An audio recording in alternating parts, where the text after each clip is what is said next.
क्या द्वारका सच में मिल गया है? क्या वो रहस्यमयी नगरी जो सदियों से सिर्फ कहानियों और ग्रंथों में थी, अब सचमुच हमारे सामने है?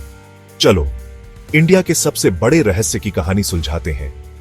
वो शहर जिसे खुद भगवान कृष्ण ने बनाया था और जो समुद्र में समा गया। ये वही द्वारका है जिसके बारे में महाभारत और पुराणों में विस्तार से लिखा गया है। 1961 में गुजरात के समुद्र किनारे पुरातत्ववेत्ताओं को 3000 साल पुराने मिट्टी के बर्तन मिले। ये खोज पहली बार थी जब किसी ने सोचा कि शायद यहां सच में कुछ छुपा है।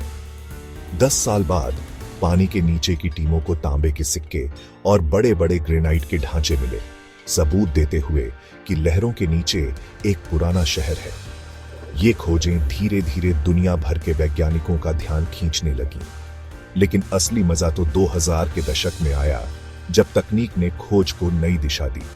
सोनार तकनीक का इस्तेमाल करके खोजकर्ताओं को ज्यामितीय आकृतियां, दीवारें और खंडहर जैसी चीजें मिली, कुछ तो 9,500 से 12,000 साल पुरानी। ये आंकड़े इतिहासकारों के लिए भी चौंकाने वाले थे। गोताखोरों ने कई फुटबॉल मैदानों जितने बड़े इलाके से बड़े बड़े पत्थर, इमारतों के टुकड़े, यहां तक की मूर्तियां भी निकाली। हर खोज के साथ रहस्य और गहरा होता गया। भारत और विदेशों में इनकी जांच हुई। वैज्ञानिकों ने इन कलाकृतियों की उम्र, बनावट और इस्तेमाल की तकनीक पर रिसर्च की और 2025 में नए पानी के नीचे के अभियानों में दुर्लभ कलाकृतियां मिलती रहीं। हर साल कुछ नया सामने आता है जिससे उम्मीदें और भी बढ़ जाती हैं। हाल के वर्षों में भारत के वैज्ञानिकों के साथ साथ जापान, फ्रांस और अमेरिका के विशेषज्ञ भी इस खोज में शामिल हुए हैं। अंतर्राष्ट्रीय सहयोग से रिसर्च को नई दिशा मिली है। अब डेटा की तुलना, तकनीकी सलाह और साझा संसाधनों से खोज और भी तेज हो गई है। नई तकनीकों का इस्तेमाल भी हो रहा है, जैसे under water drone, 3D mapping और आर्टिफिशियल इंटेलिजेंस से डेटा एनालिसिस।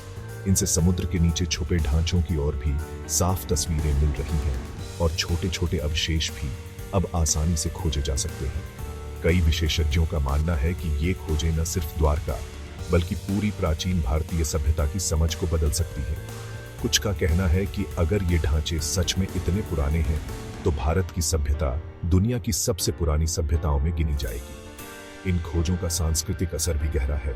लोगों में अपने इतिहास के प्रति गर्व और जिज्ञासा बढ़ी है। स्कूलों में, म्यूजियम में और सोशल मीडिया पर द्वारका की चर्चा फिर से जोरों पर है। लेकिन क्या ये महाभारत वाली द्वारका ही है? क्या ये वही नगरी है जिसे कृष्ण ने बसाया था? यहीं पर बात उलझ जाती है। जवाब आसान नहीं है। कुछ वैज्ञानिकों को कुछ चीजों की उम्र पर शक है। वो कहते हैं कि पता नहीं ये जांच कितनी सही है। तकनीकी सीमाएं और डेटा की कमी भी चुनौती है। दूसरे कहते हैं कि ये ढांचे इंसानों ने ही बनाए हैं और समुद्र का स्तर बढ़ने से पूरा शहर पानी में डूब गया होगा। इतिहास और भूगोल के कई सवाल अब भी अनसुलझे हैं। फिर भी हर साल नई तकनीकें, नई टीमें और नई उम्मीदें इस रहस्य को सुलझाने में लगी हैं। हाल ही में मिले कुछ अवशेषों की कार्बन डेटिंग से और भी पुराने समय के संकेत मिले हैं, जिससे बहस और तेज हो गई है। अभी तक कोई पक्का ऐलान नहीं हुआ है। दुनिया इंतजार कर रही है कि कब कोई निर्णायक सबूत सामने आएगा। लेकिन हर नई खोज से पुरानी कहानियां थोड़ी और सच्ची लगने लगती हैं। विज्ञान और मिथक के बीच की दूरी कम होती जा रही है। चाहे आप कहानी पर यकीन करें या विज्ञान पर, द्वारका की खोज खोए हुए शहरों के प्रति हमारी जिज्ञासा को जिंदा रखती है।